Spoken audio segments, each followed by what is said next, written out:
Hello, it is Wednesday. If you don't already know, this week we're talking about like childhood memories and stuff. We're gonna try to get through all these in a decent amount of time. It may be a long video. Knowing me, it probably will be a long video. I was like 2. I think I was like 2. I was at this like store with my mom. There was like a display and it had like a big giant dog cut out. The dog's tail was wagging and the cat, there was a cat and the cat's tail was wagging. It was like a mechanical like thing. It was an ad for like flea spray. They had a bunch of flea spray all on the table. Being 2, not knowing much, you see the dog and the cat with their tails wagging and you're like, oh my god. And let's pretend my sage spray is a flea spray.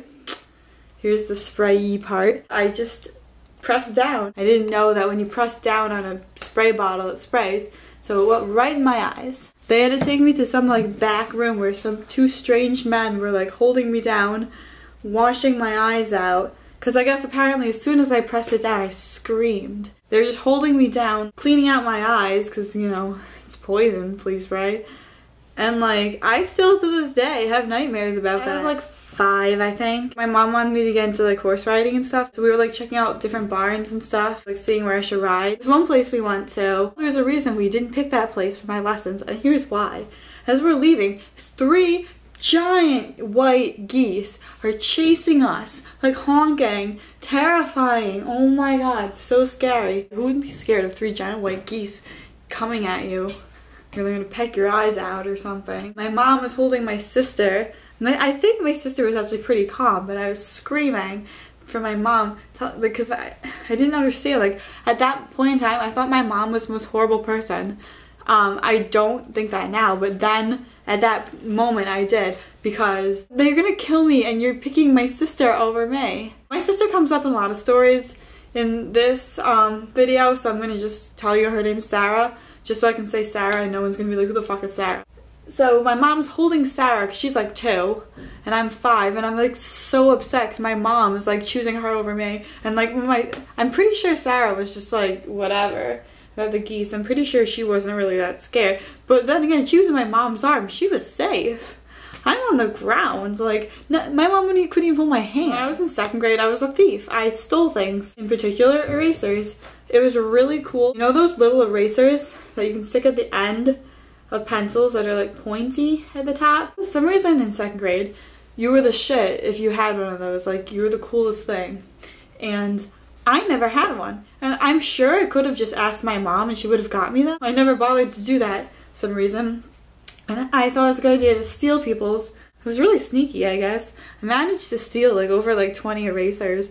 By the end of the year, I had the most in the class. One person accused me of it, but everyone else was like, no, Kenzie wouldn't do that. Kenzie doesn't. She's too quiet, because I was quiet back then. That's funny, right? Nowadays, like, older people would be like, oh, it's always the quiet ones. But like, back then, like, the kids, they don't know that. So they're just like, oh. This is going back to when I'm 2 again. Almost 3. You know when you're little, especially if you're the first child, your parents take like a lot of, I don't know if everybody's, but like at least mine do, a lot of people I know, like your parents take like a lot of like videos of you as like a child, because it's like their first child and you want to like catch everything on video. There's like a lot of videos of me where my mom's like laying on the couch like pregnant and shit, and I'm like talking about random stuff and singing and going on and on. Like I was really talkative at home when I was a kid, don't get me wrong. It was just at school I was quiet. So there's this video of me and like my parents are like, what are you gonna name your sister? And I'm like, Pikachu. It's weird because like I didn't think I knew about Pokemon back then. Watching that video, I'm just like, I knew when I was 2 years old, I knew what Pokemon was. Like, I don't know, like my parents never went to Pokemon. Like, I don't know how I knew about that, but it must have been a fairly recent thing too, because it had to be 1997. And also, I told my parents that when the baby arrives, I was gonna say, welcome aboard. I just think that's so cute. Moving on. Okay, so now we're going back to 2nd grade. A lot of these stories are gonna deal with boys, by the way. That's my life. Boys, yeah. When I was in 2nd grade, I had a crush on this boy named Tim, which is ironic because like he ended up going to the prom with my friend in like senior year and junior year. I'm not bitter because he grew up to looking exactly the same as he did in 2nd grade, and he's really short. What I was taught from TV is if you have a crush on a boy, you be a bitch to him. Fucking Helga from Hey Arnold, she was a bitch to Arnold, but she was in love with him. Like we had like assigned tables at in art class. and he sat across from me at the assigned table. I thought I should put a thumbtack on his chair because that seems like a bitchy thing to do. He watches me do it. He's like not that far. And he's just like, hey, what are you doing? And I'm like, oh, I found a thumbtack on your chair and I wanted to pick it up for you because I didn't want you to get hurt. And he was like, no, I saw you put it there. And like, I don't really remember how else the conversation was. Like, there goes being a bitch. My best friend, who's still my best friend to this day. I don't know how old we were when this happened. We were probably, I think it was before kindergarten. We were probably like 4. She lives right next door to me. She didn't know what on purpose meant. She had like 2 bunnies, right? We were like feeding them carrots or something, and one of them bit me. And I was like, ow! Oh, well, that's okay. It was just an accident. And she's like, no, that was on purpose. I'm like, it was an accident. And she's like, no, it's on purpose. We had this huge argument whether I got bitten on accident or on purpose. Because obviously I purposely got bitten, but she just didn't know what on purpose meant. I was like, fine, since I live right next door, I'm like, I'm going home. Because I thought that angry people were supposed to do that. Maria, you should learn something from me. That's how you should be when you're fucking pissed off. This is with that same friend.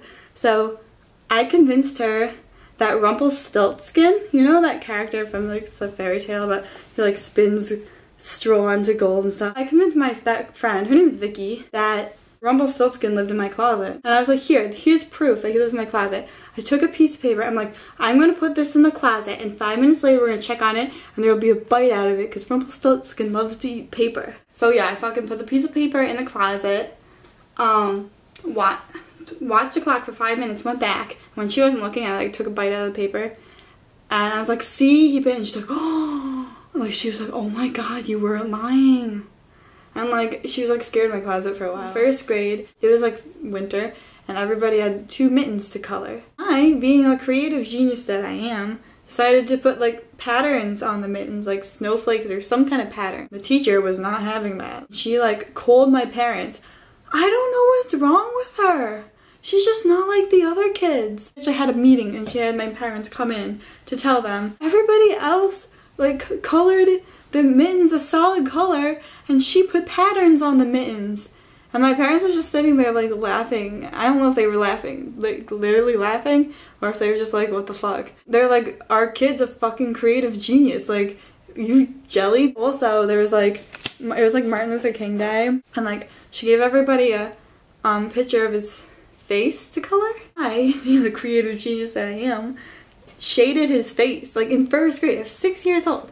Like, used different shades of brown. Did all different shades. And my teacher didn't like that. Oh, I don't know what's wrong with your daughter. Everyone else just colored Martin Luther King's face brown, and Kensley used all different shades of brown. Stupid fucking teacher. I had this friend, Matt, in kindergarten, and apparently one day he asked me to marry him. I didn't hear him though. I just walked away because I seriously did not hear him. Apparently he went home crying to his mom because he thought I like rejected him. And like his mom like told my mom everything. I fucking rejected the poor kid. He's probably still crying to this day. Tell me the story, I have no memory of it. So I guess I was at a restaurant with my mom and I had like a camel toe. I'm like really loud. I'm just like, Mom, how come my underwear keeps getting in my vagina? I guess my mom was laughing like crazy and everyone was like staring. Throughout my whole childhood, I had an imaginary friend named Jessica. She was a darker girl. She had a sister named Amory. I don't remember her parents' names. And she had a little brother named James. I was intrigued with black people. When my mom like asked me what I wanted for like my birthday or something, I'd be like, I want a darker baby. That's what I would call them. Me and Jessica chilled for years. Here's my last story I'm gonna tell. In like 2nd grade is when I got this weird idea in my head that anytime any boy that I had a crush on lived in my closet and was watching my every move, either my closet or the closet in the bathroom. So I was always really self-conscious, like what I was doing in my room sometimes. Or I would try to do things to make myself look cool when I was all by myself. And I was really hoping that one day they would fall out and like, or like in the middle of the night they would like kiss me. Like this started when I was in like 2nd grade. When I went to the bathroom, I would sit like, I would like go like this so that the boys couldn't see me. I have this thing with people living in closets, I guess. My childhood stories, you probably think I'm really weird now, but that's me as a child. I'm still really weird. Make sure you subscribe, like, and thumbs up. That's the same thing as like. Check out everybody else's. I enjoy talking and I don't like ending videos. Bye!